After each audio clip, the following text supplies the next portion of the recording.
BJP ಕಾರ್ಯಕರ್ತೆ ಸುಜಾತಾ ಹಂಡಿ ವಿವಸ್ತ್ರ ಪ್ರಕರಣ CID ಇಂದ ತನಿಖೆಯನ್ನ ಮಾಡಲಾಗ್ತಾ ಇದೆ. ಹಂಡಿಯನ್ನ ಸುದೀರ್ಘವಾಗಿ ವಿಚಾರಣೆ ನಡೆಸಿದ್ದಾರೆ ಅಧಿಕಾರಿಗಳು.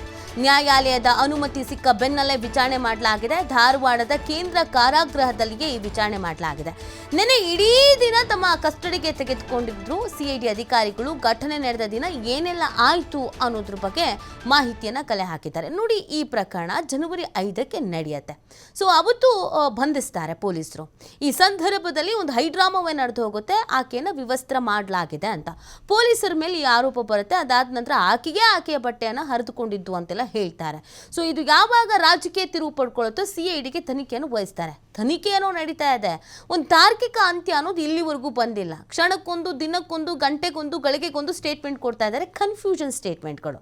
ಒಂದು ಕಡೆಯಲ್ಲಿ ಹಂಡಿ ಅವರ ಫ್ಯಾಮಿಲಿ, ಇನ್ನೊಂದು ಕಡೆಯಲ್ಲಿ ಈಕೆಯ ಮೇಲೆ ದೂರು ಕೊಟ್ಟವರು. ಬೆಳಗ್ಗೆ ಹೇಳಿದ್ದನ್ನು ಮಧ್ಯಾಹ್ನ ಹೇಳ್ತಾ ಇಲ್ಲ, ಮಧ್ಯಾಹ್ನ ಹೇಳಿದ್ದನ್ನು ಸಂಜೆ ಹೇಳ್ತಾ ಇಲ್ಲ. ಯಾವ ಸ್ಟೇಟ್ಮೆಂಟ್ನ ಸ್ಟ್ಯಾಂಡಾಗಿ ತೆಗೆದುಕೊಳ್ತಾರೆ ಸಿಐಡಿ ಅಧಿಕಾರಿಗಳು ಹೇಳಿ. ಸೊ ಆ ಕಾರಣಕ್ಕೆ ಸಿಐಡಿ ಅಧಿಕಾರಿಗಳಿಗೂ ಕೂಡ ಈ ಪ್ರಕರಣದಲ್ಲಿ ಒತ್ತಡ ಅನ್ನೋದಂತೂ ಇದೆ. ಒಂದು ತಾರ್ಕಿಕ ಅಂತ್ಯ ಅನ್ನೋದು ಇಲ್ಲಿವರೆಗೂ ಈ ಪ್ರಕರಣದಲ್ಲಿ ಬಂದಿಲ್ಲ.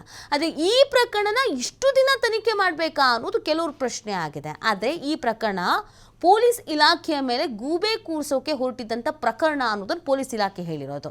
ನಾವು ಯಾರೂ ಆ ಥರ ಮಿಸ್ಬಿಹೇವ್ ಮಾಡೇಗಿಲ್ಲ, ನಮ್ಮವ್ರ ಮೇಲೇ ಹಲ್ಲೆ ಆಗಿದೆ, ನಮ್ಮವ್ರಿಗೆ ಅನ್ಯಾಯ ಆಗಿದೆ ಅಂತ ಪೊಲೀಸ್ ಇಲಾಖೆ ಹೇಳಿರೋದು.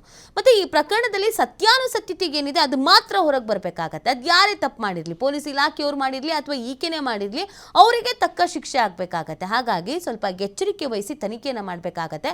ಸಿಐಡಿ ಅಧಿಕಾರಿಗಳಿಗೆ ಸಹಜವಾಗಿ ಒಂದಷ್ಟು ಸವಾಲುಗಳಿಗೆ ಎದುರಾಗ್ತಾ ಇರೋದು. ಈಕೆಯ ಅಕ್ಕ, ತಮ್ಮ, ತಂಗಿ ದಿನಕ್ಕೊಂದು ಸ್ಟೇಟ್ಮೆಂಟ್ಗಳನ್ನು ಕೊಡ್ತಾ ಇದ್ದಾರೆ. ಒಮ್ಮೆ ಹೇಳಿದ್ದನ್ನು ಇನ್ನೊಮ್ಮೆ ಹೇಳ್ತಾ ಇಲ್ಲ.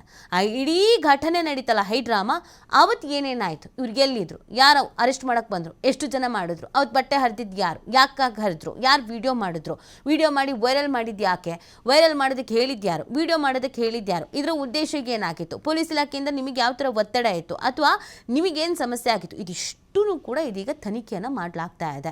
ಸಿಐಡಿ ಅಧಿಕಾರಿಗಳು ತನಿಖೆಯನ್ನು ಮಾಡ್ತಾ ಇದ್ದಾರೆ. ನಿನ್ನೆಯೂ ಕೂಡ ಸುದೀರ್ಘವಾಗಿ ತನಿಖೆಯನ್ನು ನಡೆಸಿದ್ದಾರೆ. ಬಟ್ ಇಲ್ಲಿವರೆಗೂ ಒಂದು ಕ್ಲಾರಿಟಿ ಅನ್ನೋದು ಸಿಕ್ಕಿಲ್ಲ.